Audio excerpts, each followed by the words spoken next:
So guys, अगर मैं बात करूं, मेरे पास ये पावर बैंक है। अगर ये पावर बैंक एक टाइम पे एक से ज्यादा पोजीशन पे एग्जिस्ट कर सकता है, अगर मैं आपसे पूछूं क्या ये पॉसिबल है, आपका जवाब होगा ये कैसे पॉसिबल हो सकता है। बट ये पॉसिबल हो सकता है।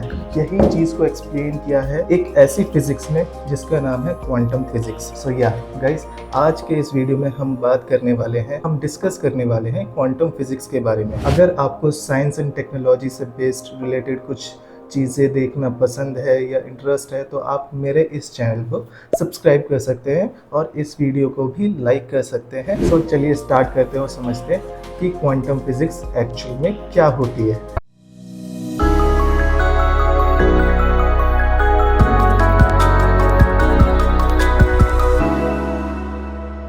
सो गाइस, अगर मैं बात करूं इस ब्रह्मांड में, इस यूनिवर्स में छोटी चीज़ें, इसको सब डिवाइड नहीं किया जा सकता।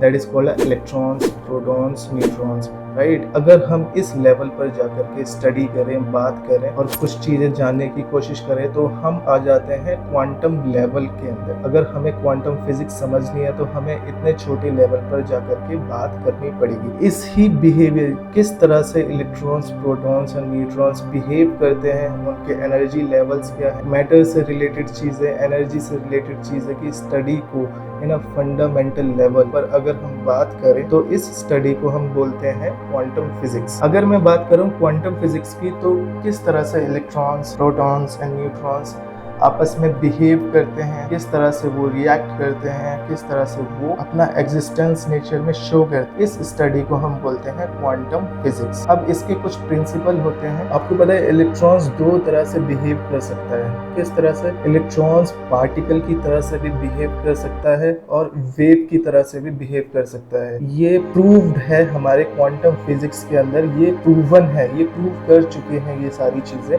सो इसको हम बोलते हैं wave particle nature. That is called a dual nature of particle. अगर मैं बात करूं, जो मैंने बताया कि ये पावर बैंक का मैंने आपको एग्जांपल दिया था कि क्या ऐसा पॉसिबल है कि ये पावर बैंक एक टाइम पे एक से ज्यादा जगह पर एग्जिस्ट कर सकता है, तो प्रिंसिपल को बोलते हैं सुपरपोजिशन प्रिंसिपल। अगर कोई particle, any particle can show their existence in multiple stages, multiple states. कोई भी पार्टिकल एक से ज्यादा जगह पर अपनी एग्जिस्टेंट और अपने स्टेट को शो करता है एट द सेम टाइम, तो इसी को हम बोलते हैं सुपरपोजिशन। जब तक एक कंडीशन होती है, अनटिल जब तक हम उस पार्टिकल को ऑब्जर्व ना कर सके। इसको प्रूव करने के लिए एक साइंटिस्ट थे जिनका नाम था श्रोडिंगर।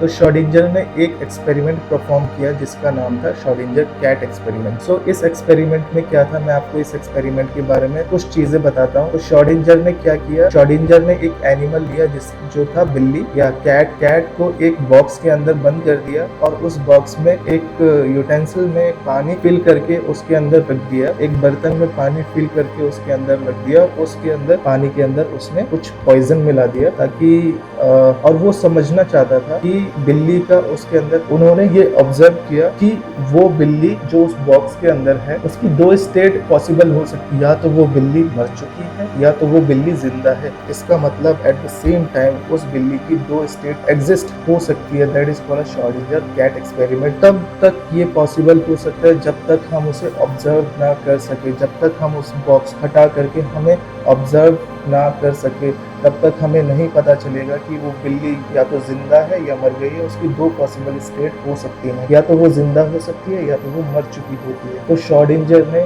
इस कैट एक्सपेरिमेंट के जरिए क्वांटम सुपरपोजिशन प्रिंसिपल को एक्सप्लेन किया, प्रूव किया, right. That is called superposition principle. अब एक इंटरेस्टिंग सा प्रिंसिपल आता है जिसको बोलते हैं क्वांटम फिजिक्स के अंदर, दैट इज कॉल्ड क्वांटम एंटेगलमेंट। अब इस क्वांटम एंटेगलमेंट क्या कहता है, ये एक ऐसा प्रिंसिपल है जो कहता है अगर दो पार्टिकल आपस में इंटर रिलेटेड है, अगर ये फॉर एग्जांपल मेरे पास दो पार्टिकल है, एक सेकेंड, मेरे पास ये दो पार्टिकल हैं, ये आपस में कुछ ना कुछ इंटर रिलेटेड है। मान लीजिए ये दो बॉल्स हैं, अगर ये बॉल एंटी क्लॉकवाइज स्पिन करती है तो ये बॉल क्लॉकवाइज स्पिन करती है, ये हमेशा के लिए एक रूल बन करके रह जाएगी। सो क्वांटम एंटेगलमेंट क्या कहता है कि no matter the distance between these two particles, these two balls, ये फर्क नहीं पड़ता इन दोनों के बीच की डिस्टेंस क्या होगी, अगर ये एंटी क्लॉकवाइज स्पिन करेगा तो इसे क्लॉकवाइज स्पिन करना ही पड़ेगा। फॉर एग्जाम्पल, मैं आपको एक एग्जाम्पल के जरिए बताता हूँ।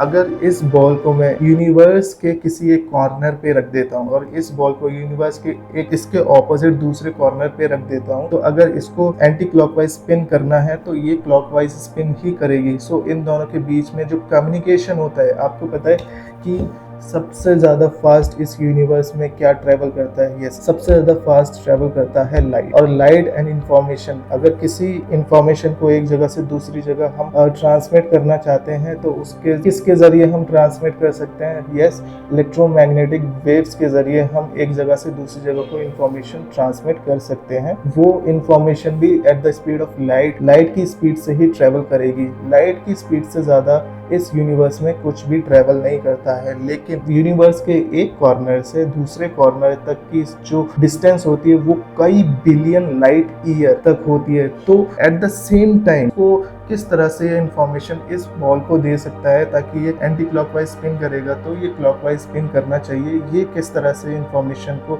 एक जगह से दूसरी जगह, किस तरह से यार ये इसको कैसे ये इंफॉर्मेशन को एक जगह से दूसरी जगह पर पहुंचाता है, इररिस्पेक्टिव द डिस्टेंस इसमें कोई मैटर नहीं करता है। तो इसी चीज को हम बोलते हैं क्वांटम एंटेंगलमेंट, कि इन दोनों के बीच में कुछ ऐसा रिलेशन बन चुका है, the formation of these particles, right. अगर ये एंटी क्लॉकवाइज स्पिन करेगा तो इसे क्लॉकवाइज ही स्पिन करना पड़ेगा।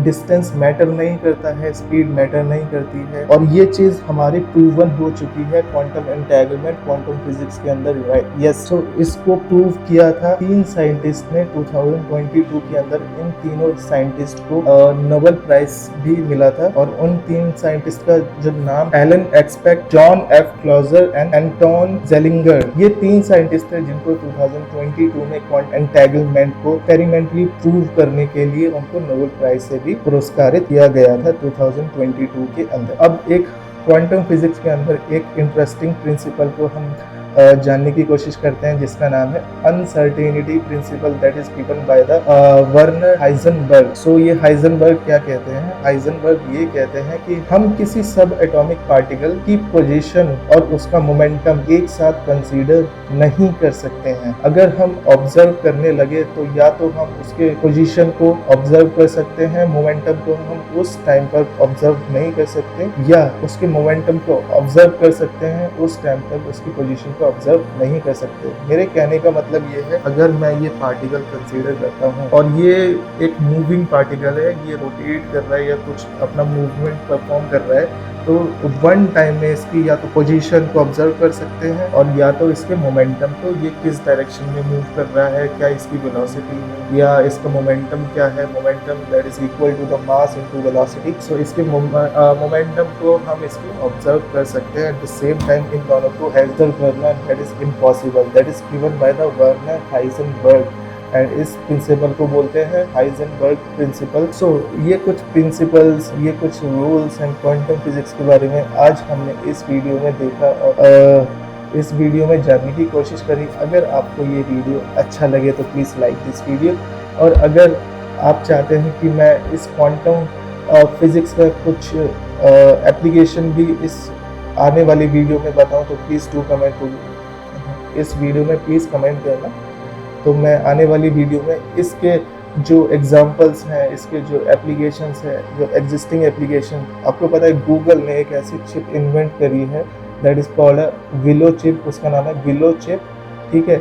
अब इस विलो चिप में इतनी पावर है कि मिलियंस ऑफ मिलियंस, जो अपने क्लासिकल कंप्यूटर्स होते हैं, जो मिलियंस ऑफ मिलियंस ईयर वो लगा सकते हैं पर्टिकुलर कैलकुलेशन करने में। इस विलो चिप में इतनी पावर होती है, वो उस कैलकुलेशन को विद इन 5 मिनट्स के अंदर वो परफॉर्म कर सकता है, कैलकुलेट करके और अपना रिजल्ट दे सकता है। सो या एंड वो जो विलो चिप होती है वो क्वांटम फिजिक्स के रूल्स के और क्वांटम मैकेनिक्स पर ही काम करती है। So that is called quantum computing. ये एक क्वांटम फिजिक्स का एप्लीकेशन है, quantum computing. So that is called a application of a quantum physics. So this is all about the quantum physics. So अगर आपको ये वीडियो अच्छा लगे तो please like to this video and subscribe to my channel. So yeah, take care, bye bye.